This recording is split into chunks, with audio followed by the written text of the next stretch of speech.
Alright folks, I thought I would try something a little bit newer, considering I do play a lot of older games and more ROM emulation type stuff than I do really new titles, but part of that is the hardware that I'm running on.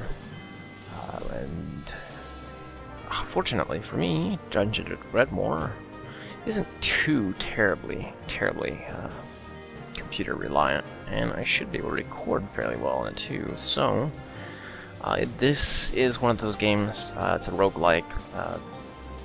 There's a lot of kind of jokes made to it too, as far as going rogue is considered, you know, harkening back to the old days of losing is fun, because that's pretty much what you did in a roguelike. You lost a lot until you figured out what you needed to do. The game itself has a lot going for it as far as, well, like, here, let me go to choose difficulty. As far as the skills go, like in some of the other ones that the Stone Soup game that I did, it has where you pick a class and a race, and that kind of determines what all you get. And this, it's mostly the skills that you pick up that give you the special abilities. And they're all pretty self-explanatory. Well, some of these earlier ones are pretty much self-explanatory. These give you different skills with your weapons of choice, all the way up to wielding. You get like additional attacks, or shield bearer, you get a like blocking attack, or some bonuses to shields or armor even. Berserker Rage, anytime you get hit or attack, it'll give you a boost to your attack power. Dodge better. Master Arms means you get like better skills with your armor. Like you might get extra armor type, or invulnerability to the next hit or whatnot. Vampirism I have never messed with. You just get health by killing things, which isn't bad, but I mean I don't know. There's times where you actually want to get health from food as opposed to getting kills. Golemancy, you kind of create it says you create golems, so you can create like some barriers and stuff with inanimate objects. Fleshmithing, you can kind of craft armor, or you can make, I think, a minion or something later on. Math magic gives you some like teleportation abilities, some stuns. Psionics gives you kind of gives you like a lot of push, sleep type things. I think it gives you a teleport too. Necronomics, I don't think I've done Necronomic. You know what? I'm gonna take it for this particular build just to say I did it. Let's go with maces. I haven't done a mace build, I don't think. Viking Wizardry, I do not. You know what? Let's go with Viking Wizardry too. Why not? Some of these other magic types I've never really messed with, or just don't remember off the top of my head. Promethean magic is all pretty awesome. There's a lot of fire, explosion type spells, fire traps. There's a dragon you get that helps you out. It's pretty nice. Magic Train just gives you a better efficiency with your mana use. Blood magic's always pretty good if you're killing stuff, because it gives you your mana back for killing things. It's kind of like vampirism, except for your mana. At the same time, though, it doesn't limit you to only killing stuff to get your mana back. So, Lightwalker just gives you your mana back faster, gives you better regeneration. Perception, yeah, lets you see traps better, better accuracy. Burglary, Burglary I like because it says you can stealth and you can steal items from the vending machines you find in here. Assassination ups your criticals, and then some of these are the rest of these are crafting ones. You can make stuff out of mushrooms, potions, wands. Archaeology, I don't remember what you do. Identify stuff better, I guess. I have no idea what it does. Smithing, that's pretty self-explanatory. Tinkering lets you make a lot of different tools, arrows. Tools, arrows, crossbows, some other equipment that you can just straight up make with tinkering that you can't make with some of the other crafting things. Let's see, I've got magic, I've got maces, burglary. I do want to get a crafting of some sort just because it's nice to have. Let's go with...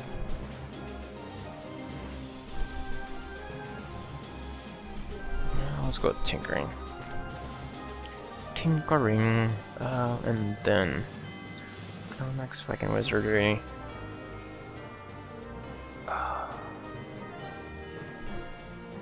You know what? Let's dual wield maces. That should be right. You can also randomize your skills, or you can choose the last set of skills that you had when you died, just in case you had like a good setup going, but you kind of made some kind of goof up yourself. It's a pretty good setup there. Just to kind of repeat what you did. I don't plan on going too far with this because I'm sure there's plenty of other tutorials and stuff out there. And like I said, if you played a roguelike of any sort, then you've probably got the gist of this down. But it does have a lot of cool little humor quirks to it, some pretty good music and sound. It is like a turn-based thing, so it's not like real time. You can kind of sit, take a break. Immediately, I've already stolen. Ooh, aged steak. You always want to kind of loot these things real quick. And everything kind of has like a, you know, little quirky name to it and stuff too. Pan-galactic cargo blaster. There's a pair, and they have little cool little descriptions to a lot of different things too. A lot of it's kind of, you know, nerdy or humor, or shift click that to pick that up. Doors that are locked. If you don't have a lockpick, you have to kind of kick at them until they open up, which can do you some damage sometimes. But I think the bigger downside is that it makes a lot of noise and can attract enemies towards the door. Ooh, potion of mana. Oops. Quests. Yeah, I'll get into quests in a bit. Hey, the shop already, which doesn't really help us because we have all of $5. But you can get these shops randomly throughout the dungeon, and you can kind of upgrade your stuff just looking at them.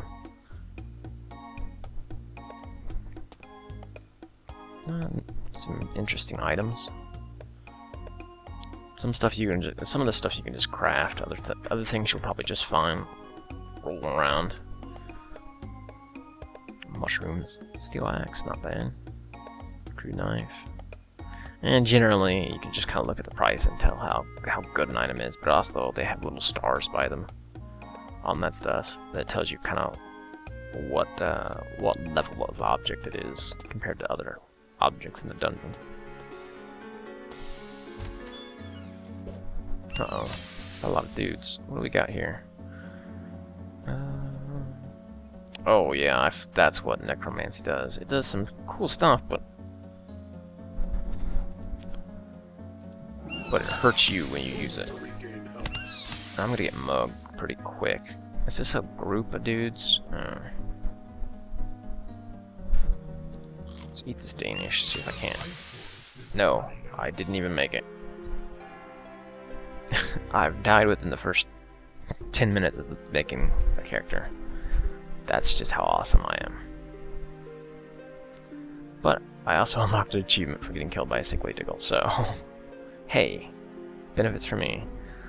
I've gotten pretty far up there. Sadly, I haven't actually ever like completed the dungeon. That's another one of those things that I've never really been good at with roguelikes, is actually completing it. I've just had fun screwing around with getting as far as I can and whatnot. See, I'll click on last and we'll go right back to where we were and try it again.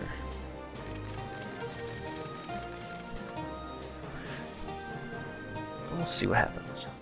Just one more quick go. Maybe this time I'll be less stupid. I should probably have about the same equipment. Ooh. There's our bag. It just shows you generally start with whatever gear you have, or whatever crafting skills you have. You'll start out with a particular item, that will let you bring up the trade. Or, come on. It is kind of a little quirky. It will let you bring up the craft list and shows you what all you can craft. And this is what level of craft skill you have to make that item. The 1, and then the wrenches tinkerer. And you can see anything that's got a check mark if we buy it, we can make level-wise.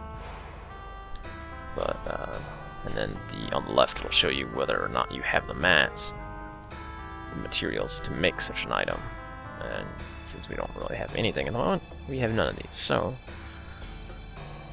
but the ingot press will let you smelt down. Essentially, smelts down the raw materials that you find. Oops, didn't really want that. Or really didn't want to cast that yet, but it doesn't hurt me that much. Hey, and some booze. Not the best of booze, but booze is booze.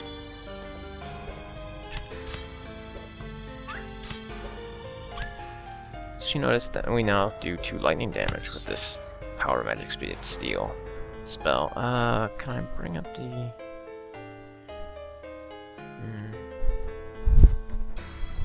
I believe there's a way you can...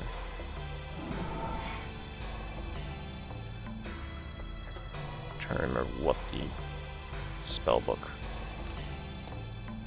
key is. No, that's the quests. We don't have any quests yet. There are... The quests are usually just randomly generated things like, hey, we need you to get X item back and bring it to here, or kill X guy. Nothing too complicated.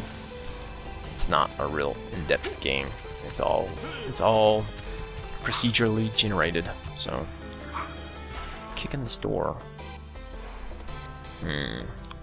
Red usually means bad, but let's step on it anyway. Yup. Oh hey, I got darkness. I can now see less.